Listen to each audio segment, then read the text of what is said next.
You're listening to the Inner Field Trip podcast, designed to help highly sensitive people and deep feelers explore unconscious biases so they protect their energy, stand on the side of justice, and become better ancestors. My name is Leesa Renée Hall, your host and tour guide. In this episode, we are going to look at the best of the previous 12 episodes. I'm going to highlight some of my favorite moments from the first 12 episodes in the Inner Field Trip podcast. I had a chance to be in conversation with people I admire, individuals who think deeply, who feel deeply, people who model what it means to live a contemplative and introspective lifestyle.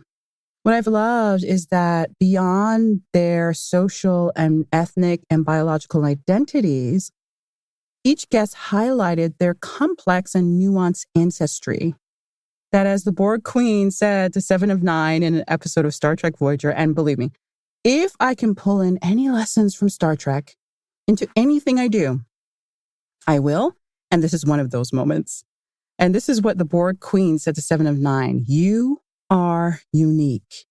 In other words, each guest I interviewed shared a uniqueness in their ancestry, their experience, and wisdom that just cannot be duplicated. And we talked about quite a number of things, including anger, land acknowledgments, raising anti-oppressive children, the power of naming, coalition building, queasy stomachs that happen when you're exploring biases, grief, contempt, mental wellness, emotional tax, and holding one's boundaries. All these topics are necessary when trying to do the inner work in a contemplative, reflective, and introspective way. What I will do is I'm going to introduce each guest and the episode they appeared in. It will not be in chronological order. I'm going to share a little bit about what the episode was and then bring in the highlight from that conversation. And I invite you to go to www.innerfieldtrip.com, click on the menu item called episodes, and there you'll find all the episodes from 1 to 12. I'm going to start off with episode 4, featuring Karlyn Percil, a certified emotional intelligence and neural life coach. She shared a concept called emotional tax, which is the cost that Black, Indigenous, and people of color, or BIPOC for short, pay with their mental wellness when navigating work in corporate spaces. That phrasing, emotional tax, was coined by Catalyst, a global nonprofit working with some of the world's most powerful CEOs and leading companies to build workplaces that work for women. And it caught on with the media here in Canada, so much so that Karlyn was featured on the front page of one of our dailies. When I asked Karlyn about the ways we can stumble bravely, even in toxic spaces, here's what she had to say.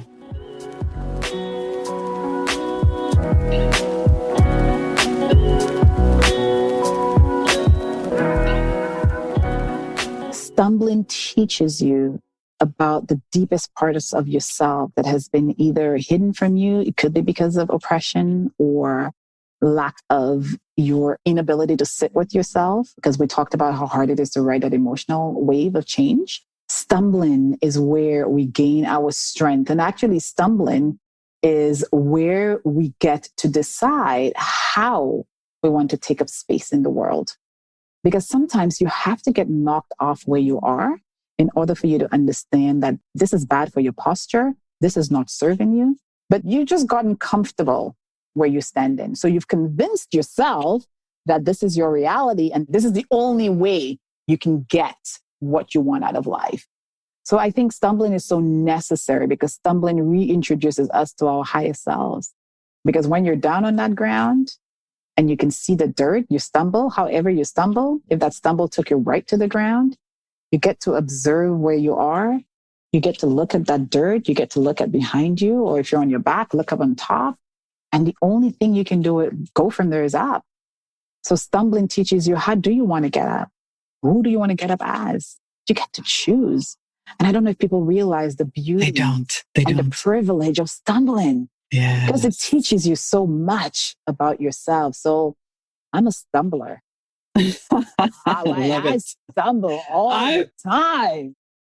I just love that advice from Karlyn and how she says she's a stumbler, baby.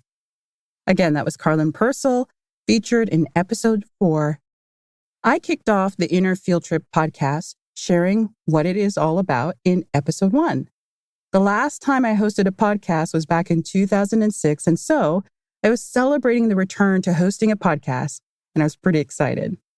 I shared how going on my own inner field trip helped me to reclaim my sensitivities and why this is so utterly important when trying to do the work of exploring your biases. Listen in.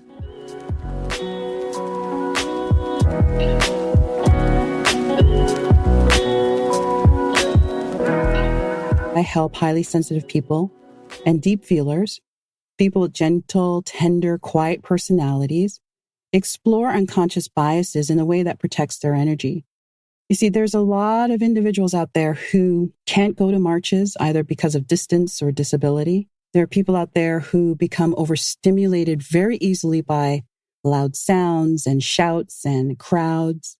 And what I've noticed is that people will withdraw from the work of activism and advocacy, saying that they're feeling overwhelmed and anxious, that their nervous system is going haywire. And in my own work, as I decolonized and deconstructed the Leesa Renée that people said I was supposed to be based on my skin color, my gender, my nationality, my language spoken, and on and on and on I can go, that after I went through the tough work of waking before 5 a.m. for 365 consecutive days, where I started the process to write a book of fiction, but then it turned into a process to develop the character of me, Leesa.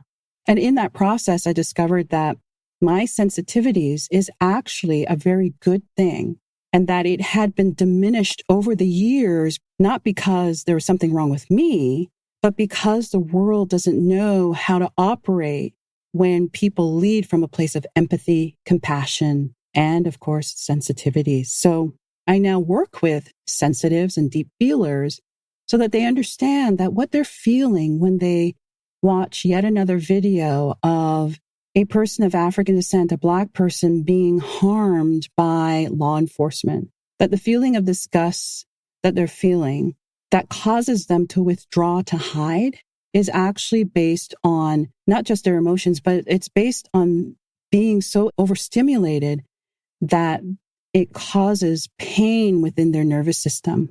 And the more that we can reclaim our sensitivities, the more we can stand on the side of justice. And that's why it's so important for highly sensitive people and deep feelers to protect their energy, because you can't enter every fight. You can't stand up for every cause. You can't fight against every injustice. But if each of us take a particular interest in a small area of injustice, then it's those small actions together that helps us to take down a system of oppression, which marginalizes people based on nothing more than their social and biological identities. Let's move to episode 5, featuring Andrea J. Lee, who's an author, futurist, and coach. Andrea captured what anger can tell us and how we can avoid using anger rooted in abuse. Andrea talks about the subtle and covert ways abuse shows up and why we need to take notice of this when fighting for justice. Listen in.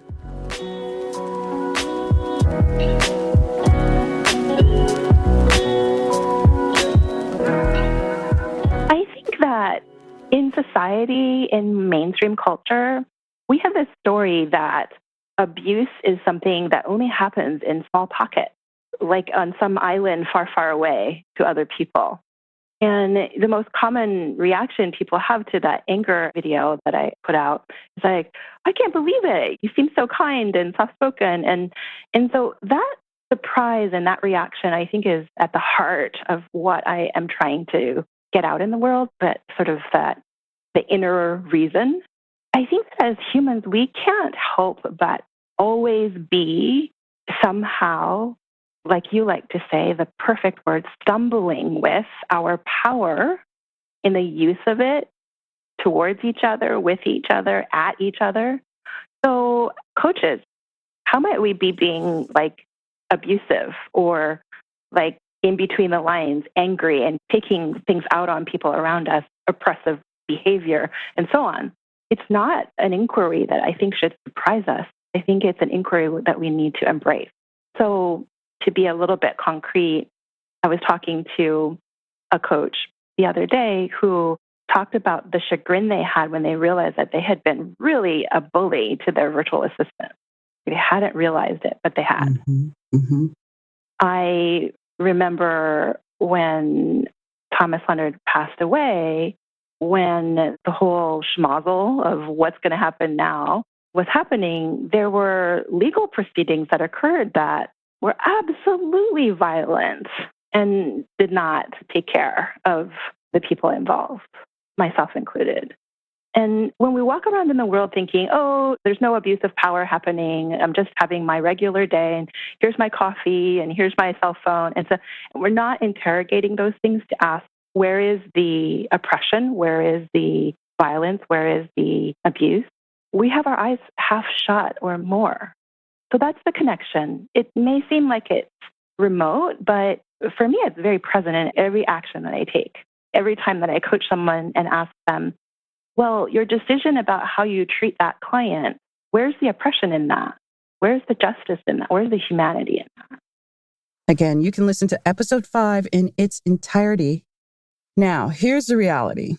I could not support hundreds and hundreds of patrons on their inner field trip without support. Oni Marchbanks, Anakha Coman, Miriam Hall, no relation as far as we can tell, and Rachael Neu, who are mentor coaches in the inner field trip community, have assisted me in some of the duties in supporting all those patrons in my community on Patreon. I interviewed all 4 in episode 8, and there were so many gems as we talked about the spiritual, emotional, and physical angst you will go through exploring your biases. I'm highlighting this particular exchange that took place between Miriam, Rachael, Anakha, and Oni. Listen in.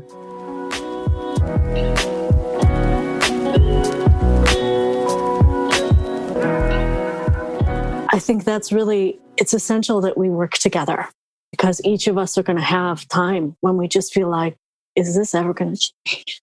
Or how is it going to change? Or is it ever going to be done? And need each other to pull up.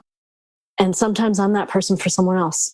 And sometimes someone is that for me. So this, the way that you run a community, Leesa, that you've trained us and we've worked together as a community, I always feel so buoyed after our conversations, including this one. And also there's still that grief. But that essential quality in the community that's really shining right now, where people are holding each other up and not essentializing, like you had this experience, ergo you are racist, ergo that's it. Not condemning our world, our society, and not condemning each other. And that transformative justice that Rachael was speaking of, it comes so clean in the contemplative process while also being messy. It's just really the doing it together. I just really thank all of you for doing this together with me and with each other and with the patrons and the community and all the work you do. When you're in an organization, you're in a hierarchy. There's inherently going to be that dominance dynamic inherently involved in that. And if you want to change things, we have to make the rising together irresistible. We have to address the fact that under hierarchy, the onus tends to be on those at the lower end of things to take the greatest amount of accountability with the least amount of power. And we can't change things that way.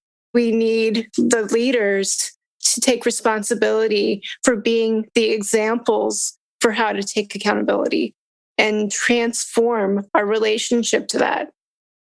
I love what you just said, Rachael. Like, make it irresistible, make it sexy, make it fun, make it creative, bring art, as Oni and I do, bring music and dance.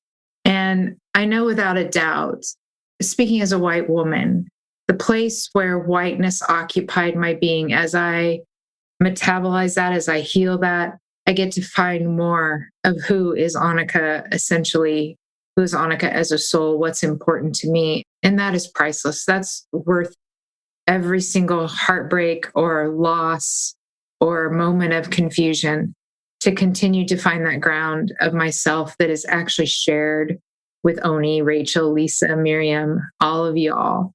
It's a place where we can stand on and actually move this not so pipe dream of a dream forward, that there be liberation for us all.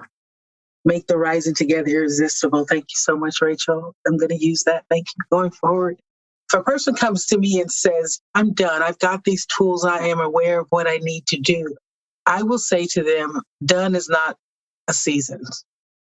Remember, there's summer, winter, spring, and fall, due season, D-O, D-U-E, not D-O-N-E. So you don't get to be done, because remember, and I often remind individuals that it's a journey. It's a lifestyle.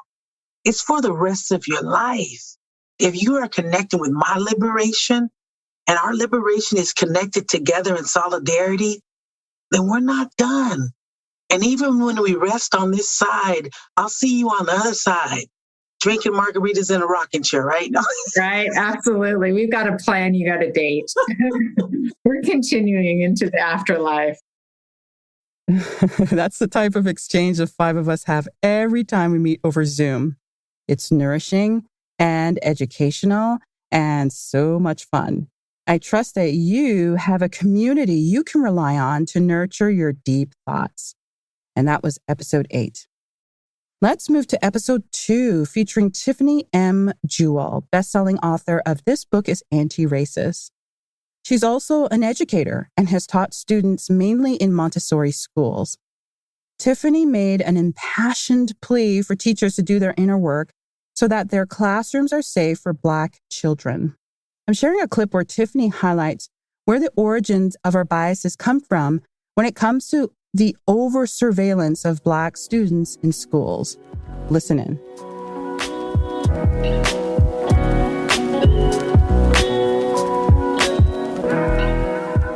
We go to schools to be educated, to learn, and to grow.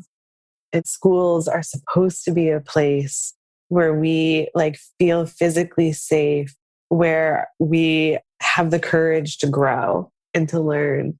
And then that doesn't happen for everybody. There's this great myth that Black folks don't experience pain, that Black folks have different bodies where we grow different ways and faster and become adults faster. And this goes way back to the justification of having enslaved children do the same work as adults, and to not just the work, but also to for white adults to dominate young Black bodies. And this happens in schools. When I think of kind of different teaching methods where the adults are in charge, they put themselves in charge of making sure kids stand in line or are checking them in their eyes. And any time a Black child maybe isn't tracking an adult with their eyes, they're seen as disruptive, and they're seen as a problem and an antagonistic. And white children, they get kind of that past that slide. They're like, oh, maybe they're tired or they're having a hard day. And this adultification just keeps pushing our littlest, our youngest, our most vulnerable population into spaces that are made for adults, not made for them. I think of juvenile detention centers, and I don't have the statistics right off me, but how they are so predominantly overwhelmed with Black and brown and Indigenous children. Or the rates of preschoolers being sent to detention and out of school suspension are so high. And it's not the same for white kids. I was in a recent school committee meeting, and one of my former students was talking about the detention rate in our local district, which is a white liberal, hey, we're doing okay, aren't we? And this student, this high schooler, was here are the statistics from our own district. And it was so amazing to have her rattle that off. And it was also incredibly disheartening, because our student population is continuing to grow, more Black and more brown. and the adults are not believing them to be children. So there's like that whole in schools, they're like, oh, I don't need to teach them because they already know these things. There's also like the adults claiming to be afraid of children. And so they call the police to schools to handle young children for not handing in a cell phone or talking back to them. It's an issue that is not often talked about in educator spaces. Like I think of right now, so many teachers are getting ready to go back to school, whether it's virtually or in person. And I'm pretty certain, like at least in my district, nobody's doing any professional development or learning the adultification, especially like those preschool and kindergarten teachers. Like they are the first ones on the line, right? Who can like change the perception, be like, they're children, all children are children, but that's not happening. That was Tiffany M. Jewell, best-selling author of This Book is Anti-Racist, and she was featured in episode 2. Now, let's turn our attention to Asha Frost, Indigenous medicine woman. She was featured in episode 6. We spoke about Indigenous medicine tools and how settlers can use them as a source of healing without appropriation. I then asked Asha about land acknowledgments. This is where people say which Indigenous nations' lands they live on. Here are Asha's thoughts on this.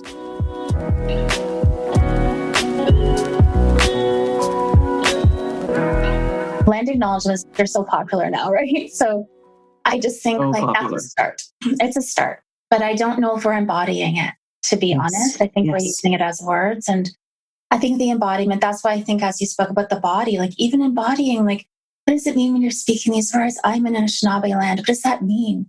How does that feel when you speak that through your heart? How does it feel when you speak that through your feet, that you're actually standing here? And how does it feel when you envision what was happening before that your ancestors perhaps contributed to? So the healing work part of that, I think there's a disconnect there right now where we're at with these acknowledgements. We need to start embodying it and then walking. We always speak about walking the good way, the good path, Minipamadzman, which means we walk in the good way. You walk the red road. And I think that means just acknowledging the harm and doing some work every single day, which you help folks do in what you're offering. And I think that's such important work. That's how we're going to make change. We are called to do more than acknowledge lands. And I thank Asha Frost, Indigenous medicine woman, for sharing her wisdom in episode 6. Now, we move to Paul Zelizer, who was featured in episode 9. Paul is the founder of Awarepreneurs, a global community of social impact entrepreneurs. I asked Paul about navigating conflict when it comes to coalition building, and he shared some of his tips and who he's learning from. And I want to draw attention to something he said about doing the inner work. Too often, people make excuses as to why they can't work at becoming anti-bias or anti-oppressive. They'll say it's my sensitivities, or my income, or my need for peace, or my need for unity. Listen to what Paul says about this.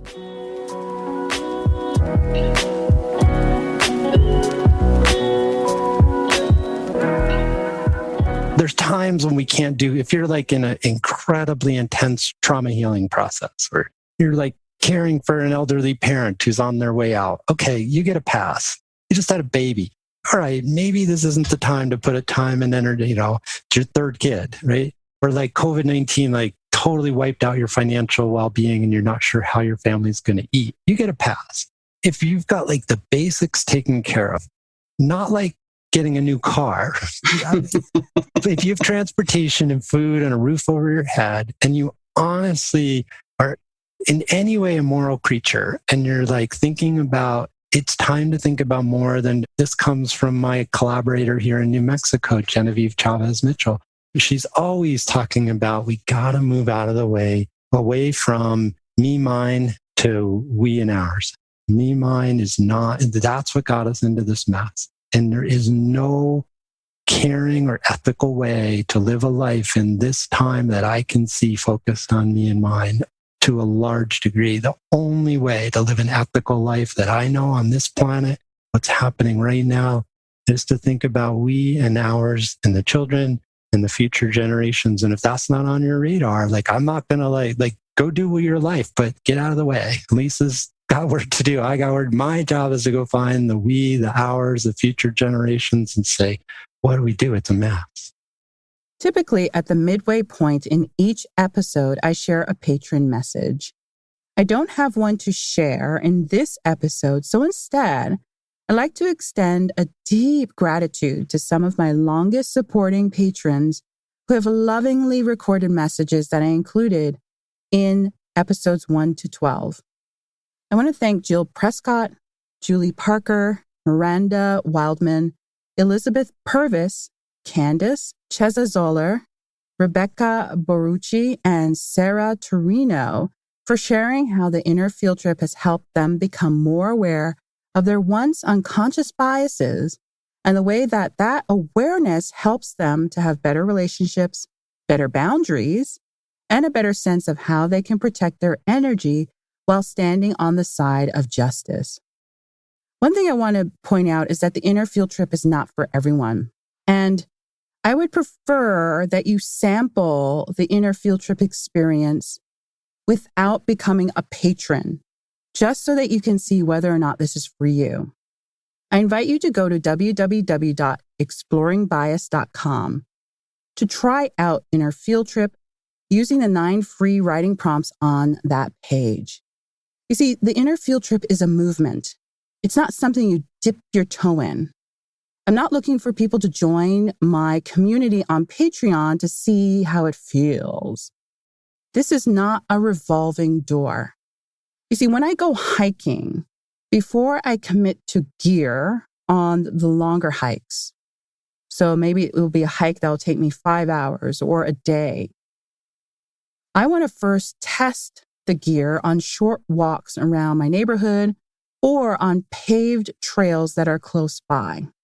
Maybe it's a pair of boots, maybe it's a top, maybe it's a coat. And questions I ask myself on shorter walks is, am I sweating too much? Do I feel cold? Am I aware of the boots on my feet? If you're highly sensitive, you totally get that question. Is there a sense of discomfort I'm feeling anywhere? So I test out my gear on shorter walks before I commit to using that particular piece of gear on longer hikes. And so this is the same with the inner field trip.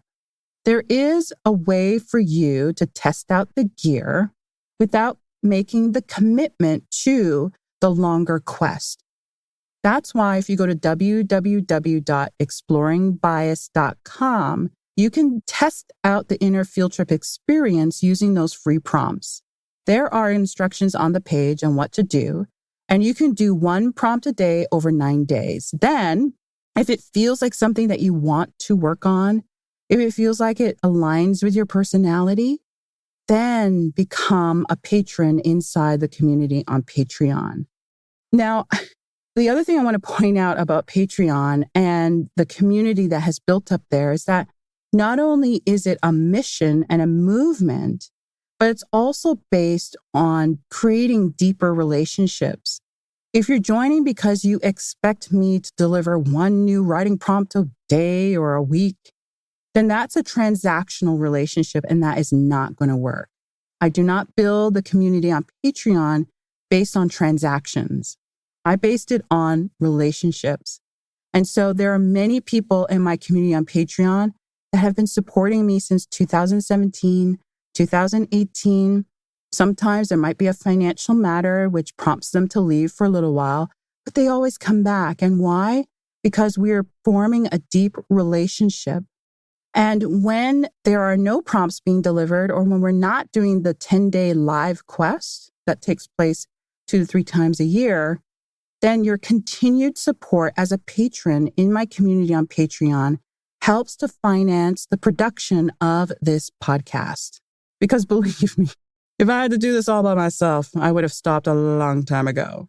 But because of the contributions of my patrons each month, I'm able to pay really smart people to do the work that I don't want to do. Because I don't believe that we should be working on our weaknesses at all.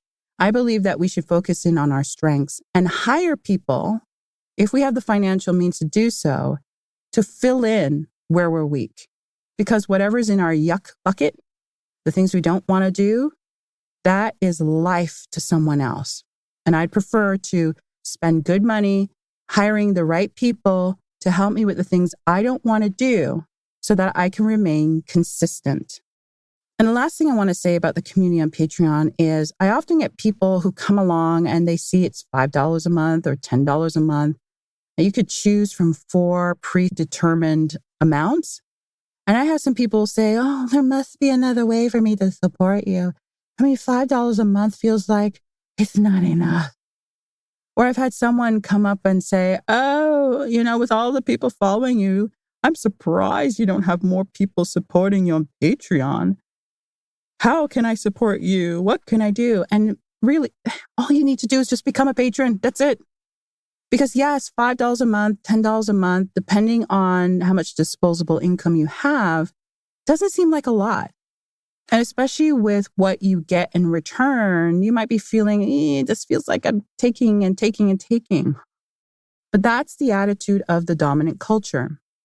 It makes you believe that you are an independent, you're an individual all by yourself.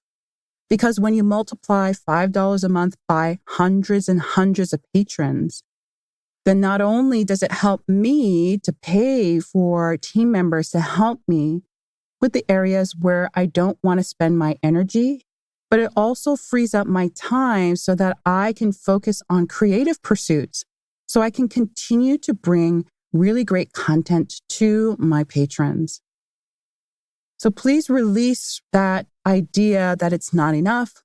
Release the idea that you need to do more. I have indicated what satisfies me. And what satisfies me is for you to become a patron, to understand you're joining a mission, and to be in communion with myself and other patrons as we continue on this path of becoming a better ancestor. And so if you know you're ready to become a patron, just go to www.innerfieldtrip.com, click on Join the Quest in the top menu, and there you'll find more information on how you can join the community. All right, so we covered highlights from episodes 4, episodes 1, number 5, number 8, number 2, and number 6, and number 9. I want to now highlight a clip from episode 3, where I shared a 3-step process to take aim at your unconscious biases. I shared why so many make mistakes when doing the inner work because they start with the A in aim, then they jump quickly to the M, skipping over the critical step of the I in aim. In this episode, I also shared how I came up with the inner field trip concept. Listen in.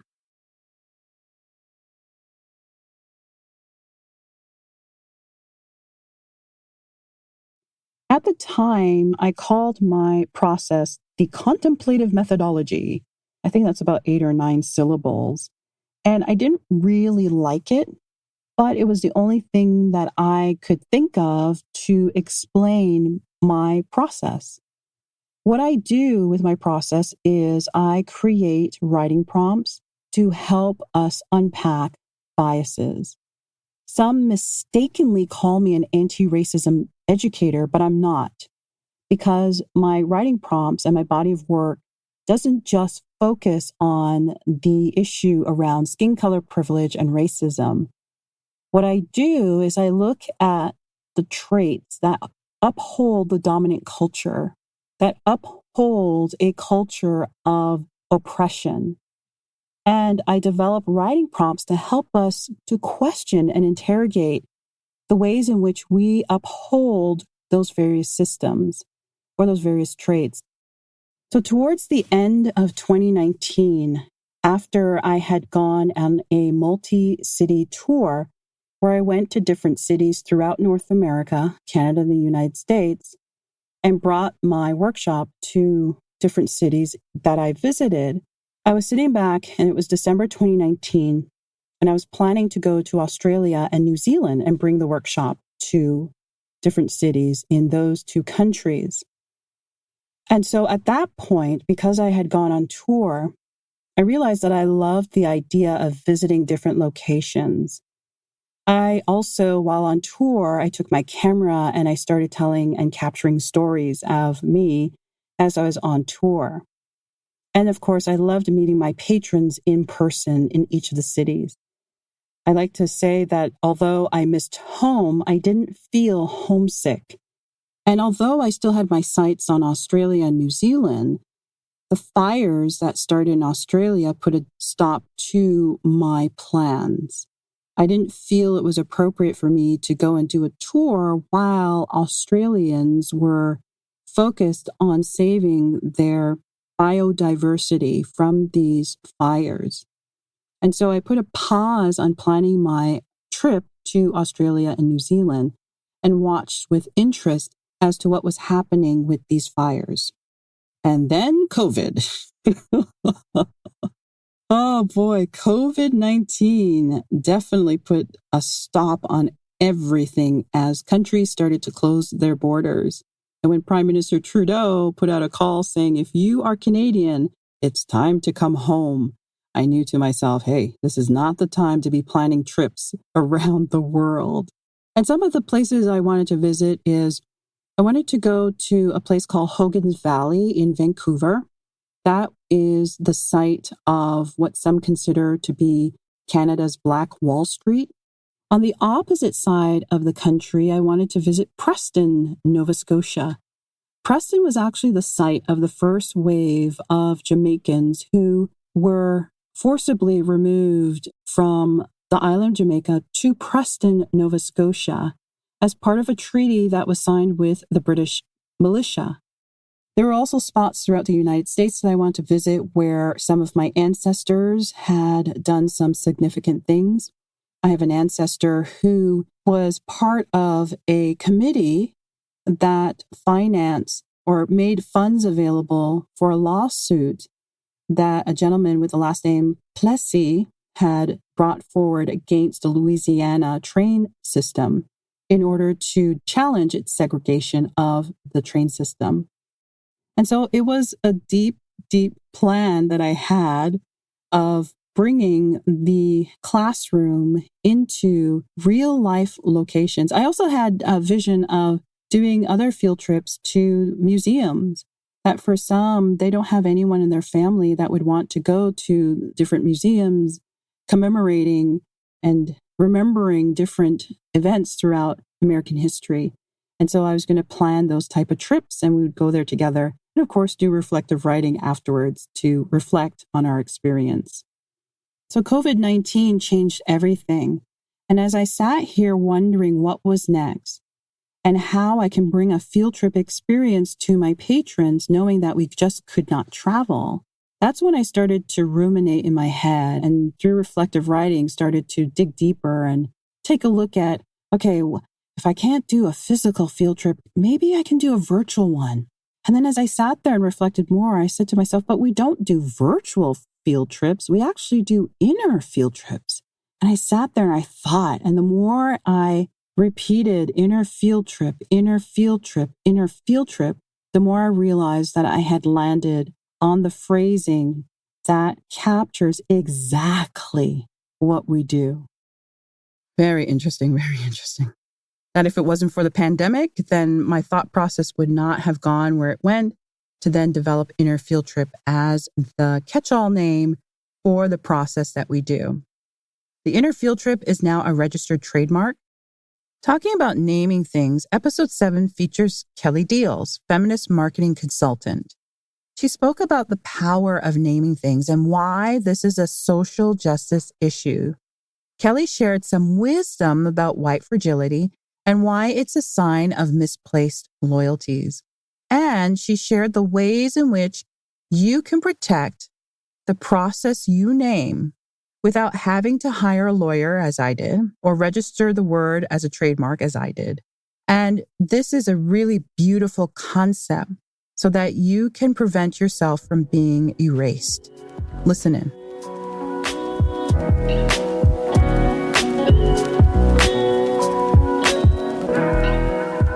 So many times I've raised the word intersectional and used it as an example of culture making and told the story of Dr. Crenshaw. And people are like, oh, I didn't know she invented that. And it's like, that pains me. That is her contribution. right? And there's so many of us who aren't compensated with money and fame and what have you. But one of the ways we can compensate people for that intellectual and emotional labor is by calling their names and calling that forward into our lineages. So one of the things I recommend to people to do is if you come up with a name, I don't say that you should go trademark it, though certainly that's your prerogative. You can go do that. But what I say is you should immediately write a blog post about it and prominently display the date. And so all roads lead back to that. And if anyone ever did a search to see when words were being used or the frequency with which words were being used, you would be the origin, right? You'd be the source of that word. That doesn't mean that people won't erase you. They will. They 100% will. But you do have to leave some breadcrumbs for people to find you and use it regularly and train people around you that it's a justice practice and a feminist practice to cite each other. And honestly, it helps us learn and build knowledge because that's how things don't get forgotten. We have to remember them forward by calling people's names. And it is actually a personal issue for me right now because there are people who are erasing me from something that I invented called feminist copywriting. And it pains me enormously. And it is what happens to people who don't have dominant identities. And it's even what you see in people who do have dominant identities. White men often go into the fringes and take a concept or take an entire body of work and rebrand it with a different name and get very rich off of it because that's valuable cultural language transmissions. But I would just say it's not possible to make it so that people won't appropriate your work. But what we have to then do as a culture collectively is start making it a practice to call the people's names who've influenced us, which is exactly what you did at the beginning of this podcast deliberately, right? We're calling people's names. That's how we call wisdom forward. That's how we carry wisdom. That's how we teach each other. We just talked about the importance of names. We can't even know something unless we have language for it. So this is how we build whole traditions of wisdom, is with those languages and by giving honor to the people who've contributed those building blocks of language so that we can speak that language of justice. We have to cite each other. Phew, I just love the strategy that Kelly shared. The clip you heard is from episode 7, featuring Kelly Diels, feminist marketing coach. It's a beautiful strategy, especially if you want to offer a phrase into the marketplace and avoid being erased, as Kelly spoke about regarding Kimberly Crenshaw. In episode 10, I shared the 5 tools I use to protect my mental wellness. Talk therapy or seeing a therapist is the most well-known tool to use to improve mental wellness, and there are quite a few more. So I share those additional tools, and I also share the key difference between overgiving and generosity. You can hear that in episode 10. I also share the root as to why we tend to overgive. Listen in.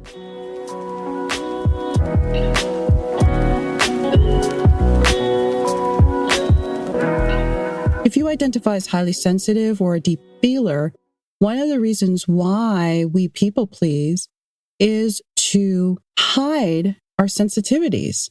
If most of your life you've heard nothing but, oh, don't be so shy, you're such a crybaby, why are you so sensitive? Then you begin to associate sensitivities with something really bad. So as a way to mask our sensitive selves, what we do is we people please. And we give too much of our time, our resources, our money, and so on in an effort so that people can appreciate our doing instead of our being. That if someone criticizes your offer of either working or doing a task, that you're shielded from that critique being of you and your personality. Because being critiqued about who you are hurts really deep. But if someone criticizes the task that you've done, then there's some sort of barrier or protection against the critique of you. But at the end of the day, instead of feeling safe and secure and supported, we instead, over years and years and years of people pleasing, we begin to feel tense, tired, and trapped. Now let's move to episode 11, featuring James-Olivia Chu Hillman, a facilitator who helps us to be in right relationship with each other. James-Olivia helps us to understand the dynamic between educator and pupil in anti-oppressive, anti-bias, and anti-racism circles, and why contempt shows up. Listen in.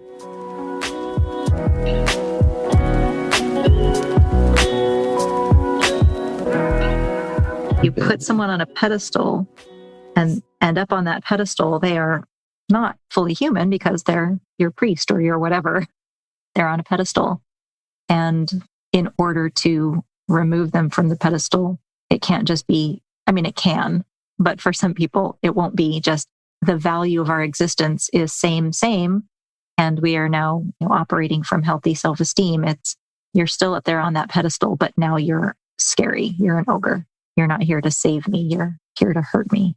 So that's where the contempt comes in, right? We're getting into the juicy stuff. I love it. Juicy. It's a self-contempt. It's the contempt of, you must know more than I do. You're asking me to make a decision that overrides my own knowing and my own sovereignty. And so rather than just own, like you framed it as giving away power, that's exactly what it is. Rather than own, hey, I have a disagreement, I have a difference. I don't believe that what you are illuminating is truly the right choice for me in this moment. And rather than take responsibility for making a decision that I'm afraid will disappoint or anger you, I will blame you and call you wrong. And now, I'd like to highlight the last conversation in this series. That was with Layla F. Saad, best-selling author of Me and White Supremacy. She gave insights into her lineage and what it means to be a woman from the West living in the East. I've always marveled about Layla's boundaries, especially as her thought leadership grew. And I asked her about that as she grappled with the harm someone with wealth and skin color privilege caused her. Listen in.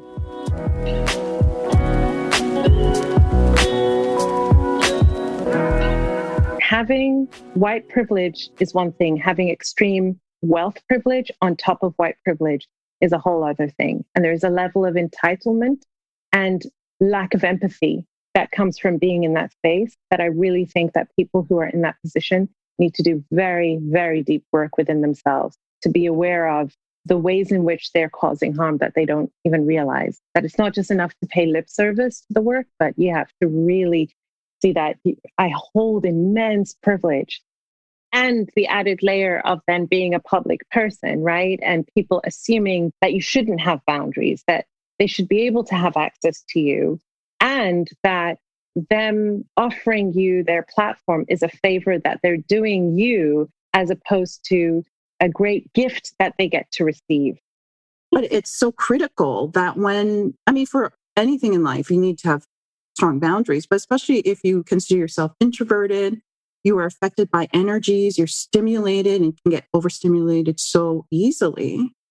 Yeah. It's so important to have these boundaries in place.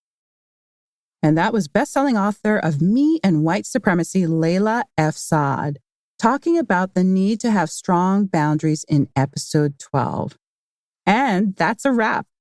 I trust that these highlights will help you as you navigate episodes 1 to 12. Some great gems, great conversations, and great guests. I'm thankful to be in communion with each one. As I close, thank you for tuning into episode 13, the best of episode of the Inner Field Trip podcast. For more information about all the guests mentioned in this episode, head on over to www.innerfieldtrip.com and click on the menu item called Episodes. My name is Leesa Renée Hall. Stumble bravely.